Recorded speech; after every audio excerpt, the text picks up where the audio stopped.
Today's episode is brought to you by Audible.com. Get your free audiobook and a free 30-day trial at www.audibletrial.com/James Miller Lifeology. I have a great show for you today. I'll be encouraging you to not give up. I'll also be interviewing musician Damien Horne, who shares his inspirational story of overcoming much adversity and never giving up.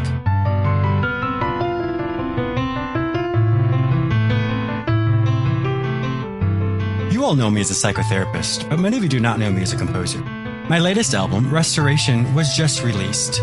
Restoration is a continuation of the first album, Consolation.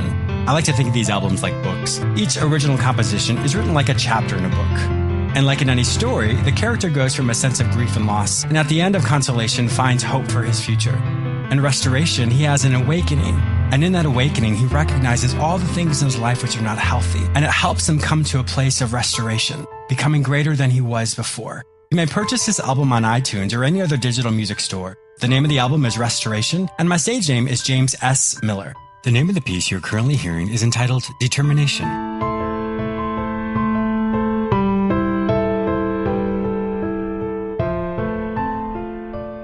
There's a California gold rush story that tells of two brothers who sold all they had and went prospecting for gold. They discovered a vein of the shining ore, staked a claim, and proceeded to get down to the serious business of getting the gold ore out of the mine. All went well at first, but then a strange thing happened. The vein of gold disappeared. They had come to the end of the rainbow, and the pot of gold was no longer there. The brothers continued to pick away, but without success. Finally, they gave up in disgust. They sold their equipment and claim rights for a few $100s and took the train back home. Now, the man who bought the claim hired an engineer to examine the rock strata of the mine. The engineer advised him to continue digging in the same spot where the former owners had left off. And 3 feet deeper, the new owner struck gold. A little more persistence, and the two brothers would have been millionaires themselves. There was gold in you too. Maybe you only need to dig 3 feet farther for your dreams to come true. Don't give up. Have you ever had one of those days when it just seems like nothing can go right? You spill your coffee, you get caught in traffic, you feel clumsy, you drop everything, and sometimes you just wish you could go back to bed and start all over again. Well, let's take it to a broader scale. Sometimes when we go through different things in life, it feels as if nothing can go right. We're struggling at work. We're having difficulties in our relationship. Financially, we're not very secure. When those situations happen, we feel very discouraged, as if nothing is going to change or if there's never going to be any hope for our future. That is a very pivotal moment in your life.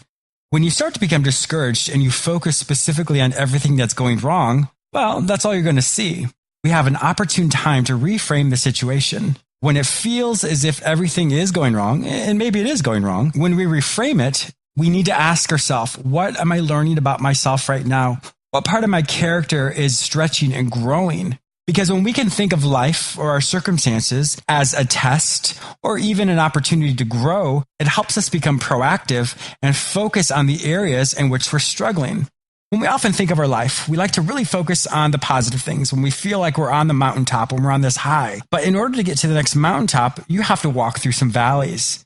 And so when we look at our life in that context, it's important to recognize that you are going to have those times when it feels incredibly overwhelming, when you feel frustrated, when you feel discouraged, when you feel overwhelmed, because in order to get to the next season or the next high or mountaintop in your life, you have to go through some of these valleys. By no means am I wishing you ill fortune or to go through anything in particular, but recognize that that's going to happen. Regardless how hard we try to stop things and make sure our life is incredibly productive and that everything will go right, it's not going to happen. So when you have these situations in your life, let's say you really have a huge dream and it feels as if it's not taking off, or you feel like the right people are not being brought across your path, recognize that there is a wonderful opportunity for you to learn tenacity, for you to learn to be able to hold true to what you believe in your heart. Because once you do become successful, and my friend, you will become successful, you then understand the power of your dream. You understand the success that you gained. And that's something nobody can take away from you. I once heard it said, strength that comes easy is not strength at all. So if you don't have any adversity in your life, as your dream starts to grow, you're not going to appreciate it as much. You won't understand the difficulty and the struggle that came with your dream to become actualized, to become tangible. So today, if you're feeling discouraged, if you're feeling overwhelmed, if you're feeling as if there's no way out or things just aren't going right, the reframe is you're learning a valuable lesson about yourself. You're learning ways in which your character can grow. You're learning different ways in which to strategize your dream. And when that happens, it's going to cause you to be much stronger, much more proactive, and much more successful in all the things you're going to do. Don't give up. And now, a quick word from my sponsor. Audible.com is offering you, my listener, a free audiobook and a free 30-day trial at audibletrial.com/James Miller Lifeology. Many of you don't know this about me, but I'm an avid reader, so this is a no-brainer for me to go ahead and download any audiobook I'd like to read, specifically if I'm walking my dog, at the gym, or just even driving. So for you to get your free audiobook, go to audibletrial.com/James Miller Lifeology. They have over 180,000 books for you to choose from, so I'm pretty confident you'll find the one you're looking for. So check it out today. I have the privilege of introducing Damien Horne, who is a recording artist, minister, and world changer. He is going to share his inspiring story with us today. Welcome to my show, Damien. Thanks, James. Thanks for having me. I was looking through your bio that was sent to me, and I was just blown away with all the amazing things that you've done. You know, you started life in seems like a humble means, but you've turned it around and had so many wonderful opportunities, and you give back to your world. And I can't wait to hear more about that. Well, it's definitely been a pleasure and honor just to be on your show, first of all, and to be able to share this story, because a part of what I do and what I believe my purpose is to do that is to give back, to encourage, inspire, and motivate. And I do believe I have a story. I have something to share that I hopefully can inspire other people to move forward in their dreams and their hopes. Yes, definitely. You certainly do. Now, a little bit about me as well, of course, is I'm a recording artist as well. We have different styles of music, but I listened to some of yours on your SoundCloud, and you're so talented. So I was really excited to have a chance to maybe speak with you about your music, what inspires you, and then we'll move, of course, many more topics we'll discuss today as well. Awesome. Well, that's awesome. Well, from one musician to another, you know how it can be. Just creating the creative process is something I loved ever since I was a child, and just being able to share that with other people and then have somebody to be receptive to it. Yes, is always a great feeling. Yes, it really is. Now, what inspires you with your music? I mean, what genre? Just for my listeners who may have not heard about you before, what genre would you kind of put yourself in? It's funny because it's always hard to kind of put it in just one genre for myself. I always kind of base it in soul, kind of based in things that I lived, experienced, or heard about, things that are real to me. Yeah. I deliver in a manner that's kind of soulful, but it spans all the way from pop to rock to country and any and R&B and everything in between. But I feel like the basis of it is soul music. Oh, and that's what I thought, because when I heard one of the pieces, I thought it was very soulful. And then when I saw that you had opened for Faith Hill and many other people like that, I was like, well, wait a minute, that's a little bit different. So I was just kind of surprised to hear that. Right. Well, one of the cool things I feel about soul music is that, like, soul is not necessarily a genre. I really feel like it's more a delivery of the music. You know, like there's soulful country artists, there's soulful R&B artists, there's soulful rock artists. And so I tend to lean more to using the term soulful music. That makes sense. Because I just feel like it's more of a delivery of it, and it can span across any of those different genres. I really like the way you worded that. That's perfect.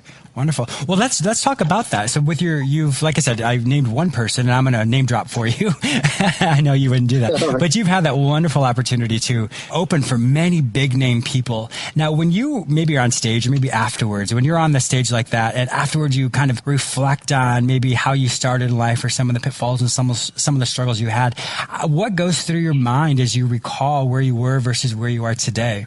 Just so much gratitude and just grateful for the position that I'm in now. And then a lot of times it's really has a weird kind of duality to it, because it almost feels like a separate life from where I came from and where I am now. And just like when I share the story, or I talk about where I came from, and I think about where I am at this point in my life, it feels like two different lives, two totally different lives.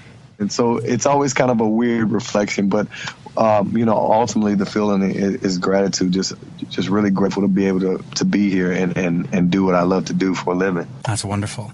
Well, how about you maybe share some of the backstory with my listeners? So what would be the difference from the way you originally started versus today? Well, I grew up in Hickory, North Carolina, and I'm from a blended family of 12 children. Oh my goodness, I have 11 siblings. Yeah, a huge family in North Carolina, Hickory, North Carolina. It's kind of like a small town, and but my father was never really around, and I was raised by a single mother, even to this day, who can't read or write, but for some way found ways to put food on the table, clothes on our backs, and just like lived in really humble means. But she always made sure like we were cared for, and I think the biggest thing that came out of that was I always knew I was loved, and so that was one major asset I had growing up. Some people have a lot of material things, but they don't necessarily have that kind of love. But my mom's always has shown and expressed love for me and my siblings. But we didn't have much, and that was just the case. And then I grew up in a situation where the surroundings were very hostile. So I lost two of my older brothers to the streets, and who died, and then two of my younger brothers went to prison, 10 plus years apiece. And so I kind of started seeing this pattern all around me. And when you kind of see something like that day in and day out, and it's that close to home, you kind of start believing that is the reality, or that's the destiny for yourself. Oh, that's all there is. Sure. Right. Absolutely. And, for me, what became my issue at a young age was a temper and just kind of lashing out and behavioral problems like that. And it wasn't necessarily because I felt, looking back, wasn't necessarily because I was a bad kid, but there was so much fear in me. Mm-hmm. My whole life seemed very chaotic, and I was so afraid all the time. So that was my reaction to that, was to lash out and to be angry and that kind of thing. But that was the beginnings, But I, through my process of growing up, and different catalysts who come along, like men and women who worked at the Boys and Girls Club and the Salvation Army Church and things like that, began to like give me different outlets to channel that energy, to challenge me, in a regard of like, hey, you can do better than this. There's more. You have a gift, a talent, which, at a very young age, I was writing poetry. That was another way I would kind of like deal with all these things that I was dealing with. And later, these poems turned into songs, and these songs became, stuff that I sing to this day, which is where you get that soul music. That's amazing, Damien. That's wonderful. Well, I want to go back, and your mom just sounds like an incredible woman, and obviously I don't know her, but she just seems like an amazing woman. So I'm just so happy that God put someone like that in your life who could just love you unconditionally, and that's just absolutely wonderful. Yeah, my mom is, she's my biggest fan, and I'm her biggest fan. She's instrumental in, just constantly reassuring me and encouraging me. And I think a lot of my my positive and my optimistic type personality comes from my mom, because, if you would have looked at the situations we're in, but, and her attitude toward those situations just didn't seem, to match up. You look at chaos all around you, but then somebody who can have peace and have joy in the midst of all that, it's just it was a good lesson at an early age to learn, firsthand from my mom. Now, did you come from a musical family?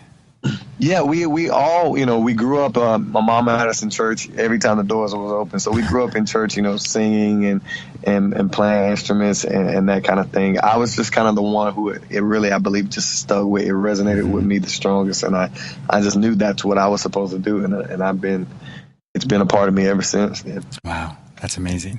Now, how did you get your start? So, you were in Hickory, North Carolina, and where did it go from there? Well, I graduated from high school, and I was the first one in my immediate family to do that. And so I started this, this chain reaction started happening in my mind. It's like, okay, well, if I can do this, then maybe I can do that.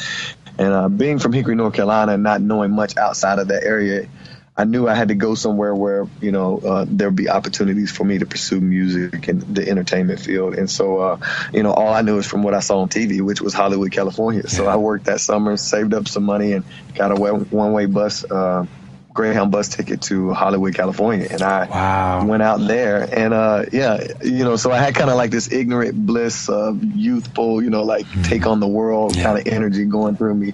And but I found out real quick that $400 is not enough money to live on in LA. So I ended up homeless there for the next 2 years, and just sleeping in squats, abandoned buildings, the Covenant House, the Missions, a lot of different places like that, helped me during that time. But I just spent most of those 2 years trying to meet the bare, the basic needs of food, water, and shelter, and that's where that journey took me right after Hickory, North Carolina. Well, so tell me more about that, because so you go out there with this amazing dream, which is something you literally see in the movies. So it's kind of funny you say you see in the movies, and you just went ahead and recreated your own little movie that people would think that we would only see that on a movie.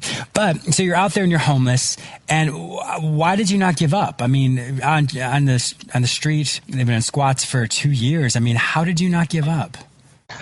Well, I mean, I attribute that to my faith in God. I have that strong sense of faith since I was a young kid. Like I said, I grew up in church with my mom, and then that was cultivated as I grew up in the Salvation Army Church.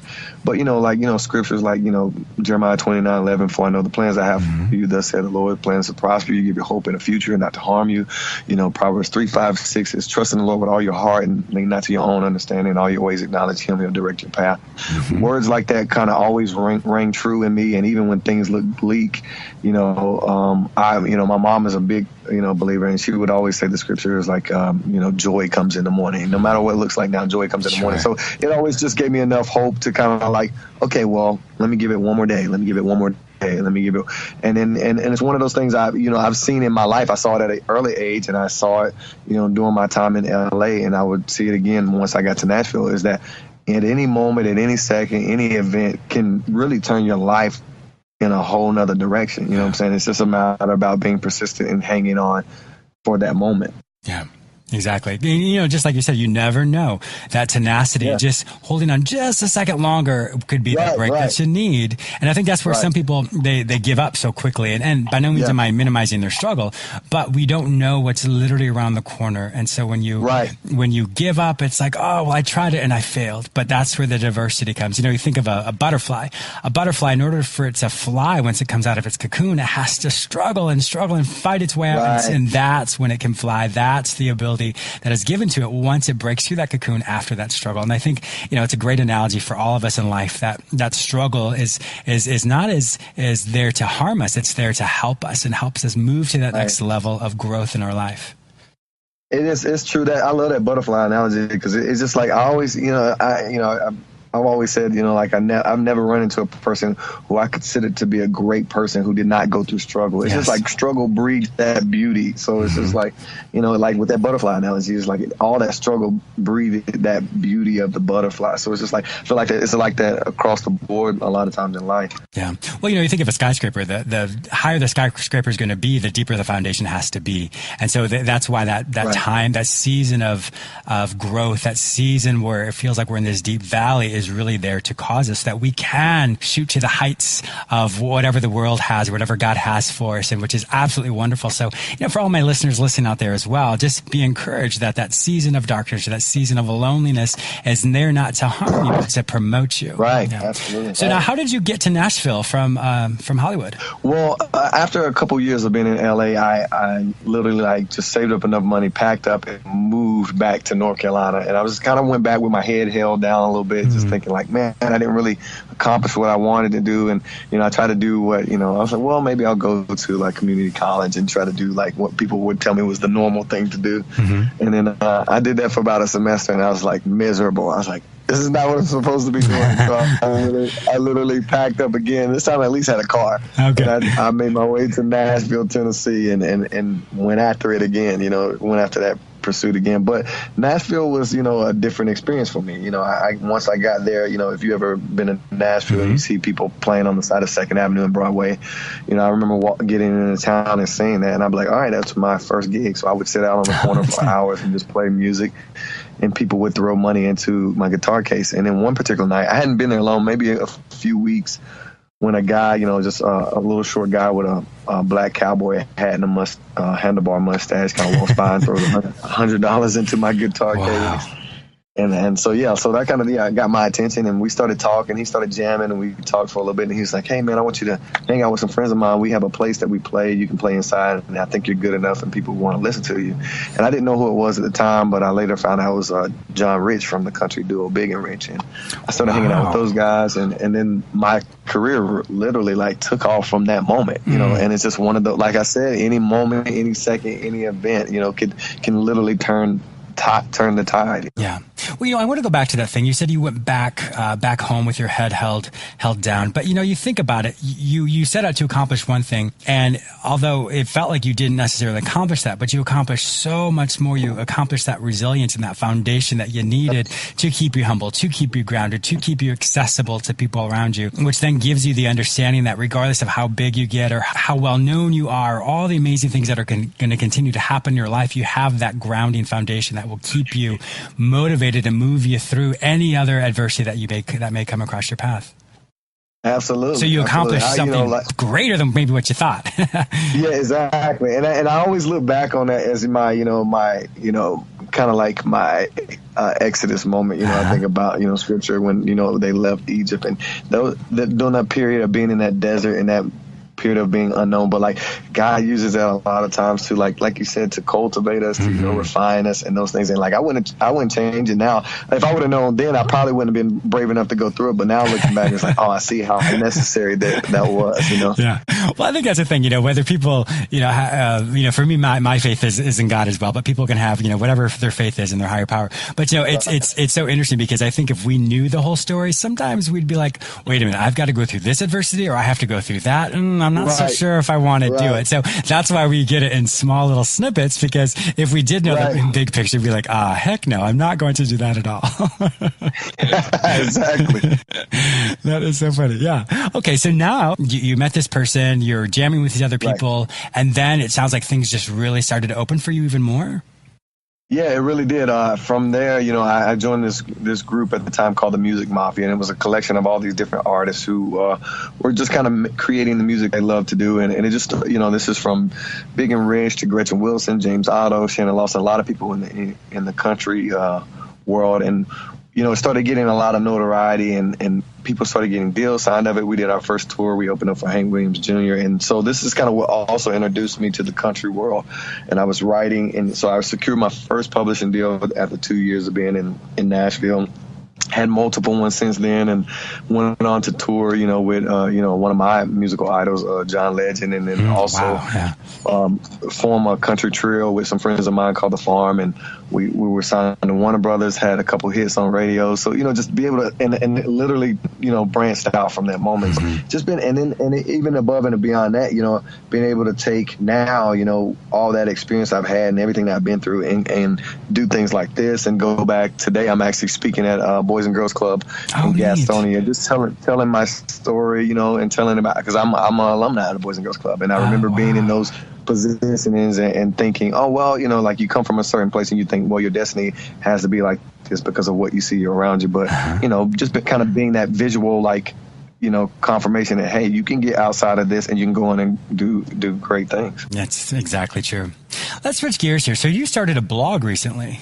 Yeah, it's called encourageinspiremotivate.com, and it's basically a landing page for good news. Like I'm very sensitive to the world around me. I think it comes with being an artist, when you write and stuff like that. And, when I look at the news, I just see a lot of negative things all the time. And I was like, I know there's good going on in the world. So, I want to create this landing page where, I can retweet and host, places for people who are doing great things that don't necessarily maybe get highlighted as much as other things do, and yeah, so that's basically a landing page for like good news and great things, inspiring, encouraging things that's going on in the world, and I share that with people, and I people can send posts to me of things that they're doing that they want people to get involved with, or just good things that they see going around in the world. And I just think it's great to have that balance, because we're living in some times right now where you turn on the television it's so easy to see the negative in the world, and it can almost bring you down to the point where you feel like, well, man, this world is saturated with that, but there's no good. But it's quite the opposite. There's a lot of good in this world. But, and so I feel like part of my job is to help highlight that. Yes, that's wonderful. Absolutely wonderful. Now, does it also have your own personal stuff information on there as well? Absolutely, yeah. And I do a monthly vlog on there, just a video, kind of like questions that have been coming to me, and I might speak on a specific topic. Oh, wow. And just kind of tell how I deal with it and kind of like the things I've observed and dealt with throughout my life pertaining to that particular question. And then also personal information, just how to contact me, or and different things like that. Excellent. Okay. What advice, well, maybe we'll just jump ahead a little bit. So you're going to speak with the Boys and Girls Club today. What advice are you going to give them overall? That was probably applicable to my listeners. Overall, right. Well, the biggest, I think the biggest, one of my mantras and the thing I usually end up pushing the most is I wrote a song called Shine, and it was used in this movie called Chloe and Theo.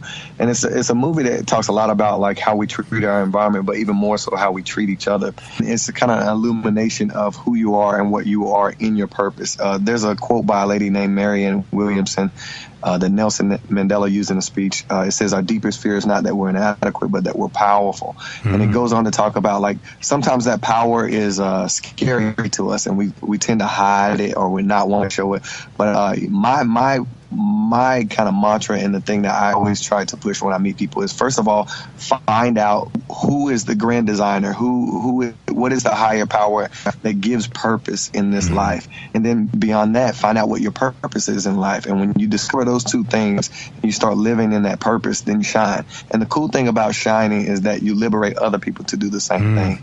And so if there's anything that I could say, it's just like I try to shine as much as I can possibly to say, hey, look what I was able to do in spite of these situations or regardless of this, because I found out what I'm here for and what I'm designed to do. And when somebody can see that, hopefully they can look at their own lives and, hey, I have a purpose. I have a reason for being here. And I want to shine to liberate other people to do the same.